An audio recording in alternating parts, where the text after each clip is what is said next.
Some of the heavy hitters returned in Game Week 6 in FPL, but which premiums should we pick moving forward? Let's find out.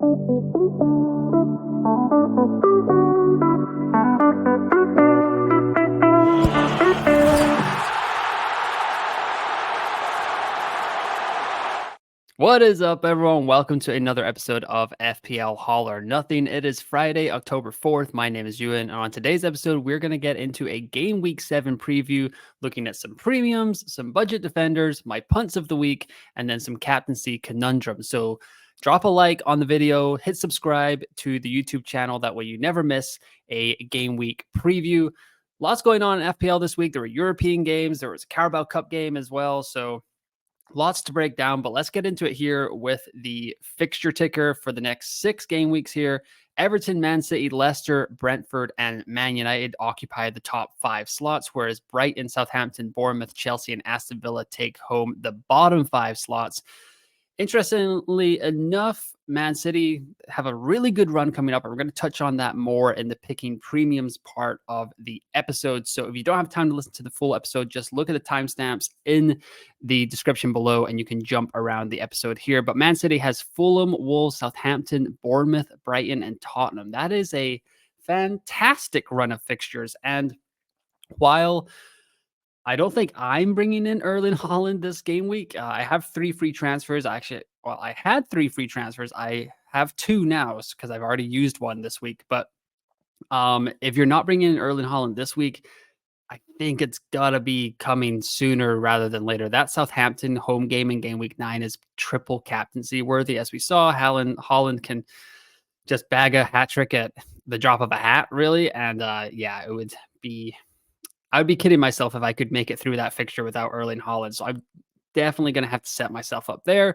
Interestingly enough, Brentford's still here in the top 5. Wolves, Man United, Ipswich, Fulham, Bournemouth, Everton. That's a great run for Brian and Buemo. If anyone's gone with Carvalho, Vandenberg, Flecken, all those guys for the Bees will be interesting over the next few weeks as well. Everton still at top. Newcastle at home, Ipswich, Fulham, Southampton, West Ham, and Brentford. Congrats to all those Dwight McNeil managers who went there on their wild card. A little bit of a worldly goal there, but returns are returns. That's all that matters in the end. And then Man United here, despite a 3-3 draw against Porto, where Bruno Fernandes got sent off again last night, they've got Villa on the road this week, then Brentford, West Ham, Chelsea, Leicester, and Ipswich. So favorable run, but I just have no idea who we should be bringing in from the Red Devils. Over here on the bottom 5 teams, Brighton still has a pretty rough fixture list here. Tottenham this weekend, Newcastle on the road, which we saw struggled, or the champions struggled with that last weekend. Then Wolves, Liverpool, Man City, and Bournemouth. Chelsea is the interesting one, and that's another thing I'm going to get into here in just a second. Nottingham Forest at home this week should be a fairly good fixture. However, we saw what Nottingham Forest could do to Liverpool on the road at Anfield a few weeks ago. And then it's 4 straight pretty tough games. Liverpool, Newcastle, Man United, and Arsenal back to back to back to back, and then Leicester. So while it is scarring what happened to us non-Cole Palmer managers with his 4 goals last weekend, and it probably should have been more, I'm not entirely sure if it's time to jump on Cole Palmer in FPL. And then Aston Villa, they have the 5th hardest schedule here. Man United, Fulham, Bournemouth there, Tottenham, Liverpool, and Crystal Palace. Couple of tough fixtures, but overall not too challenging. So I don't feel too bad about maybe keeping Morgan Rogers, Ollie Watkins, if you've gone with Luca Dean, that kind of stuff there as well. Moving over to the first topic of the episode here is picking the premium. So I'm going to have 2 slides here. I've got a stats slide and a schedule slide. Haaland, Salah, Palmer, and Saka are on this graphic along with Ollie Watkins, where you can see pictured. I've got their price, FPL points, attacking returns, big chances, and XGI per 90. Ollie Watkins actually leads this chart with 11 big chances. So despite his slow start to the season, he has come on pretty strongly. He's had 4 returns in the last 3 weeks, played okay against Bayern Munich. I only watched the extended highlights. I was watching the Liverpool game instead of the Aston Villa contest. So I haven't watched the whole game yet, but Watkins was involved, but not like super like primary option there for Aston Villa, but 39 points on the season for Ollie Watkins after his slow start. He's now outscoring Bukayo Saka at 38, but then Haaland, Salah, and Palmer. Haaland has 65, Palmer has 61, and Mo Salah has 59. Palmer's points have come in bunches, 2 games with 4 returns now, one against Wolves and one against Brighton last weekend. So very spiky production, whereas Salah has been pretty consistent, 6 game weeks, averaging just under 10 points per game week there. So not too shabby at all. And Saka has 1 goal and 5 assists this year. Hasn't really been in the goal scoring form that we would hope for. However, he is an excellent captaincy option this weekend if you do not have Cole Palmer or Erling Haaland in your lineup. I'm pretty sure that is where I will be going for the game week 7 captaincy. But in big chances, get back to this here. Ollie Watkins has 11, Haaland has 10, Salah and Palmer both have 7, and then Saka down there with 3. So he hasn't had a lot of big chances. He's getting the attacking returns. 0.75 XGI per 90 is actually the lowest amongst these 5 as well. Watkins at 0.78. Salah 0.9, Palmer 0.94, and Haaland at a ridiculous 1.10 XGI per 90 right now throughout the season. So just kind of displaying the stats, there's not like a ton to pick, like to kind of nitpick here. I mean, they're all doing quite well. Saka's had to deal with the Odegaard injury. Watkins has had his slow start coming back from the Euros, but seems to be picking it up there recently. But the thing I kind of wanted to look at this week is just the schedule for these premiums. So I understand that Haaland is the most expensive. That gets pretty tough to fit into your squad. Palmer is scoring all the goals, 4 returns last weekend against Brighton. Saka's in a little bit of a rough patch. Watkins is a 9 million kind of weird price point, and Salah is in that in between a Palmer and a Haaland. But if you look at the schedule, this can help us out a lot. And this is influenced by FPL Wire, their episode this week. So shout out to those guys where they were like, you're going to have to take the punches with the premiums, but you may have to really just lean into the fixtures and kind of look at that and be like, okay, I'm just going to like go with the fixtures. And like, if Palmer goes off in this away to Liverpool game, I'm just going to have to live with that because I will have had like Haaland at Wolves. That's a way better fixture. So Palmer has Nottingham Forest this week. That is a good fixture. You would think Nottingham Forest, they've had a pretty good expected goals conceded so far this season, despite losing 1-0 to Fulham last weekend at the City Ground. So they might give Chelsea a little bit of a tougher run than Brighton did with their like just ridiculous defensive tactics, just like defending at the halfway line with Adam Webster and Lewis Dunk. That did not go well for the Seagulls at all. And Palmer and Nico Jackson and Jadon Sancho tore them apart. However, after this Nottingham Forest game for Palmer, Liverpool, Newcastle, Man United, Arsenal in the next 4 fixtures. That is going to be by far the toughest stretch for any of these premiums here. So this game week, Haaland has Fulham, Salah, Crystal Palace. Like all of these are pretty good fixtures. Even Watkins at Man United, like I'm not too worried, or versus Man United, not too worried about that at all. But if you look like long term, who you are bringing in for the next 4 fixtures, Salah has Chelsea, Arsenal, Brighton, Aston Villa. That is not the most ideal stretch. That Brighton game could be good. Aston Villa haven't looked as tough recently either, but Chelsea, Arsenal, that's not ideal, especially when you look across the aisle almost. And Haaland has Wolves on the road and Southampton at home in game weeks 8 and 9, followed by Bournemouth and Brighton. So it's probably ideal to jump off Salah and get to Haaland this game week. However, I'm probably going to try and wait until game week 8 just to like power through this week because I've got Saka at home versus Southampton, which is a great fixture. And then he also has Bournemouth the following week, which is not bad either. So Saka has Southampton at home, then Bournemouth, Liverpool, Newcastle, Chelsea. That's a little bit of a tough stretch there. And that could be a point where we jump off of Saka and possibly go to Son Heung-min, who has missed the last couple of games. So we kind of have to wait on his fitness status. But if he's back to health, like full fitness by game week 9, going from one North London winger to the next North London winger could be a move in FPL that we need to figure out. Watkins here, No one's really sticking their hand up, like, below him, maybe Dominic Solanke, but, spoiler alert, I brought him in for Alexander Isak already this week because it looked like Isak was gonna go down last night even with the yellow flag. So jumped on that. Solanke, uh, didn't start last night in the Europa League for Spurs, so he should be good to go for this weekend. But Man United, Fulham, Bournemouth, Tottenham, Liverpool, those four fixtures are okay by me. Man United, Fulham, Bournemouth, Tottenham, and Liverpool will be tougher. They've had an improved defense this season in the Premier League, so that's nice. But yeah, if you're just looking over the next 5 games here, like Holland is pretty much the best premium you can have. He's the most expensive, 15.3 million as of right now. Saka has some okay fixtures. Watkins probably has the second best stretch of fixtures there. Then Salah. Then I guess I would go with Saka and then Palmer. So Palmer has the worst stretch of fixtures among these five. And I know people are knee jerking him in.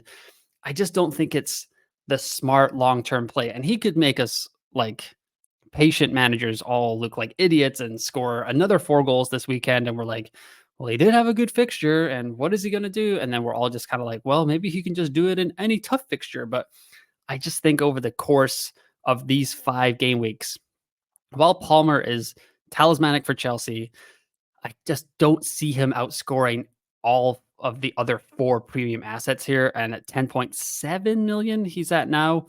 I don't mind waiting until game week 12 to jump back on him there. But if you are going to go with these premium assets, you're going to need some budget assets as well. So this week, we're going to focus on the budget defenders here. All these guys are about 4.7 or less in FPL squads. I've got Anthony Robinson, Leif Davis, Rico Lewis, Luka Dean, and Rayan Ait-Nouri on here. Ait-Nouri, you may be questioning, but he bagged a goal against Liverpool last week, which was under terrible circumstances by Ibrahima Konate.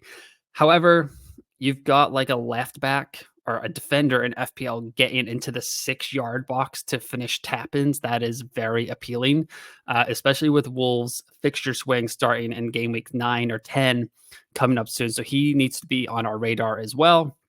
So Robinson leads the pack here with 24 FPL points this season, 1 clean sheet, 2 attacking returns. But the underlying data suggests that he's been pretty lucky, 0.08 XGI per 90, which is by far the lowest among these 5 defenders here. Ait-Nouri is up there at 0.23. Then it's Leif Davis, 0.22. Luka Dean, 0.20, and Rico Lewis, 0.19, who was fantastic in midweek for Man City in the Champions League as well. He played the entire game, I believe. I guess I didn't see if he played all 90 minutes, but he does have a little bit of pressure coming from like Kovacic. I think Pep put Matthias Nunez in there as well, Kyle Walker. So yeah, it's undetermined how secure Rico Lewis's minutes are. But if he starts this week after playing a full game in the Champions League, I feel like he's pretty set and forget moving forward because you've got a piece of the league's best defense for 4.7 million now if you get in on him now. And that is FPL gold. I like Josko Gvardiol bagged the goal last week against Newcastle, but he's 6 million now or 5.9 million. And I think I would still get that 1.2 million savings and go with Rico Lewis, especially if he's going to be moving up the pitch, be a little bit more central, more involved in the attack. And over the next 6 games for defensive difficulty, Rico Lewis has the second easiest stretch of fixtures coming up. Leif Davis is 5th, Ait-Nouri is 7th, Anthony Robinson has the 9th easiest schedule over the next 6, and Luka Dean has the 15th, which I guess would be the 6th hardest schedule over the next 6. So while Dean has been good, looking pretty good, he looked good in that Champions League game against Bayern Munich on Wednesday night. I'm not sure I'd go there either. Just Aston Villa's defense doesn't seem firing on all cylinders, and then you've got Morgan Rogers and Ollie Watkins. So I don't think it's necessary for a Villa triple up, although I do have that in my FPL team with Rogers, Watkins, and Konza there, Ezri Konza. Leif Davis, very impressive there, despite conceding 2 goals. He got a bonus point last week in the Ipswich versus Aston Villa game. 4.5 million, I believe, for Leif Davis could be an option moving forward, especially with these easy-ish fixtures for Ipswich coming up. But if I was going to rank these 1, 2, 3, it would be Rico Lewis up top, I still have an affinity for Anthony Robinson because he's been in my squad since game week 1. And then probably Leaf Davis. I'm not sold on Aston Villa, and I would be waiting for the Wolves fixture swing before jumping on Ait Nouri, but he will definitely be in my thoughts moving forward. Going over here to the punts of the week, we've got Kudos, Harvey Barnes, Gabriel Martinelli, Jadon Sancho, and Brennan Johnson here. Brennan Johnson, very popular right now. 5 goals in a row, or 5 goals in 5 games for the Welshman. Probably should have had a couple more against Man United last Sunday as well. He's only in 2% of FPL teams, which is very surprising. And he could be my second transfer this week. I'm not entirely sure if I'm going to go there yet. If Ebreze does look like he's going to drop in price again, it might just be time to jump on Johnson because Spurs have some good fixtures coming up. Johnson is in a great run of form. Seems to be like really figuring out Ange's system in his second year with the squad. So Johnson is in my thoughts. Jadon Sancho here, 0.34 XGI per 90, 3.36 predicted points according to the rotoballer.com rankings. Nottingham Forest at home, he has the problem of like there's like 30 players at Chelsea that can play. He does seem to be settling in though, 2 starts in a row. When he came on in the second half of that game a few weeks ago, he was really impressive as well. So Mascara seems to be falling in love with Sancho. So that could be somewhere to go as well. Gabriel Martinelli has finally scored in the Premier League, should have scored again in the Champions League this week.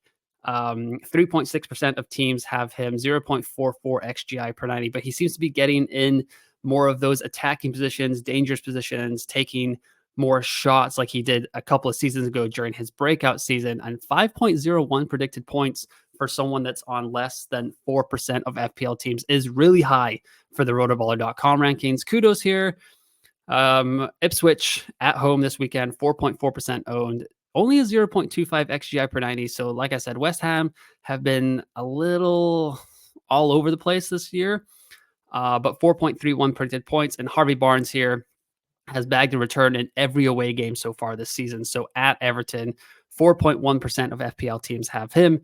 0.54 XGI per 90 is a really good number for someone who seems to be getting limited minutes like Harvey Barnes. But if we get any leaks that he's going to start, that would be ideal. 4.12 predicted points. But for the punts this week, Martinelli would be top, but I just don't want to go there because I've already got Saka. Brennan Johnson would be second, and then Harvey Barnes would be third. Sancho is a rotation risk, and I'm just not entirely sold on West Ham's kind of vibes as of right now. Over here to the captaincy conundrum, Haaland, Saka, Palmer, those are the top 3 that I nominate for captaincy this week. You could still go Mohamed Salah on the road at Crystal Palace.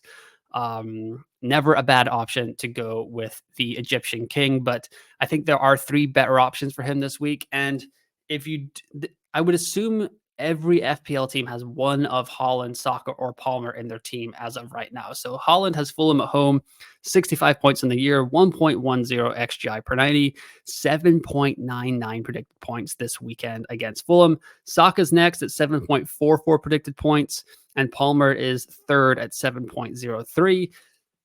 I'm going with Saka because I don't have Haaland or Palmer.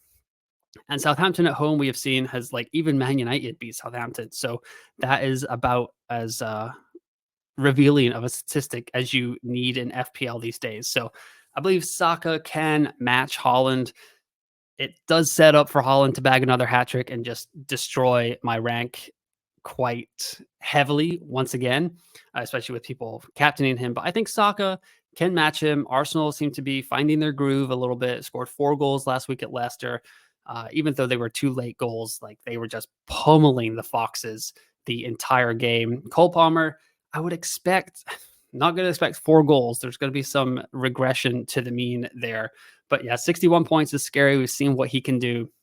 So it will be very scary to go without Haaland and Palmer this week. But I think I'm just I've got 3 free transfers right now. I've used 1, so I'm down to 2 actually for game week 7. So I'm going to stick with Saka as my captain for game week 7. Going over to my team review real quick to end the episode. 58 points, went up 500,000. Captain Salah with 20. Rolled the transfer, so no transfers gained or lost. Like I was saying, I've already made 1 transfer. I took Alexander Isak out because he's not even in the Sweden squad for the internationals, which would make it seem like he is not coming back for this game week. And then I brought in Dominic Solanke for the Swede. My other option here is I tempted to bring in Brendan Johnson for Emery as a go with the Spurs double up. They do have some good fixtures coming up. Um, but then if I wanted to get to like a Sun, that kind of puts me on like a Spurs triple up eventually. So I'm not entirely sure there. But I think my plan is to make sure that I can get from Salah to Holland for game week 8 against Wolves. And then, because then I avoid the Chelsea fixture for Mohamed Salah. Chelsea, the defense hasn't looked great, but it's just one of those fixtures where you might want to avoid that, especially with like Liverpool having Chelsea and Arsenal coming up in back-to-back games. There, it just seems like a good time to jump off of Mohamed Salah, and then that way I will have Holland for Wolves away and Southampton at home, where maybe I'll play the triple captainship with this way that the season has started. As you can see, 3.4 million. It's been quite freeing to not have Holland in the team. You can kind of just like play how you want, which is great. And like not fear inducing. So the triple captaincy chip for Holland in game week 9 is certainly an option. And then I would keep Mbuemo. I think I'm going to keep Saka for a while, maybe drop him down to Sung Heung-min, like I was saying earlier, but that will be a few weeks away. But that is going to do it for the Game Week 7 preview on FPL Hauler. Nothing. Let me know in the comments below what your lineup conundrums are, what you're thinking transfer-wise. Are you thinking about maybe playing your wild card over the international break to try and catch some price rises? But yeah, it should be a good weekend of FPL action. I will be hoping for another green arrow, maybe hopping into the top 3 million for the first time since game week 2, 1. I don't even know. Yeah. It was an okay start, and then I went against Holland, and all things kind of went pear-shaped from there. But drop a like on the video, subscribe to the YouTube channel, subscribe to the podcast if you're listening on the audio side. Follow me on X at F1UNFPL. And once again, thanks for listening, thanks for watching, and I will talk to you next time.